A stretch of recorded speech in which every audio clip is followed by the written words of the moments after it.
Seorang PNS Pemprov Lampung ditangkap Polres Bandar Lampung dalam kasus perampokan mobil milik seorang mahasiswa.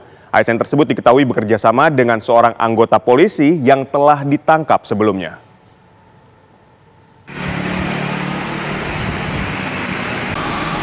Setelah melakukan serangkaian penyelidikan dan pemeriksaan terhadap anggota polisi Polresta Bandar Lampung, Bribka Irfan Setiawan, yang terlibat aksi perampokan mobil milik mahasiswa, Kepolisian Polresta Bandar Lampung kembali meringkus satu orang tersangka yang terlibat dalam kejahatan tersebut. Tersangka yang berhasil ditangkap yakni Ahmad Refdi Dewangga, pria berusia 40 tahun yang berstatus sebagai PNS di lingkungan pemerintahan Provinsi Lampung. Ia ditangkap di lokasi persembunyiannya di kawasan Tangerang, Banten setelah buron selama sepekan.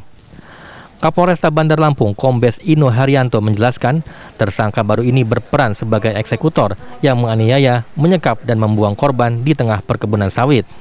Nah, kedua orang ini juga yang memaksa pemilik kendaraan untuk naik ke dalam mobil, kemudian mengancam pemilik mobil dengan ya kita katakanlah senjata, dan salah satunya juga mengatakan saya anggota polisi, ya. Jadi kedua orang ini perannya sama, mengikat, melakban. Sementara itu, menyikapi aksi perampokan yang melibatkan anggota Polresta Bandar Lampung, Kapolda Lampung Irjen Pol Hendro Sugianto berjanji akan menindak tegas anggota polisi yang diduga menjadi dalang dari peristiwa tersebut.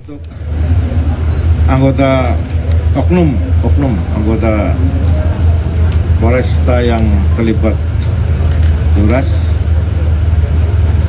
pasti saya pidanakan dengan hukuman maksimal 12 tahun dan pasti saya pecat. Ya, ada dua pasti saya pidanakan ya dengan ancaman 12 tahun dan pasti saya pecat sekarang dalam proses penyidikan. Saat ini, polisi masih memburu dua orang tersangka lainnya yang turut terlibat dalam kasus itu.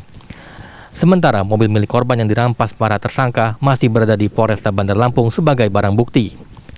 Sebelumnya, dua orang mahasiswa mengaku menjadi korban perampokan yang dilakukan oleh 4 orang pelaku saat berada di kawasan lapangan Saburai, Kecamatan Enggal, Bandar Lampung pada 9 Oktober 2021 lalu.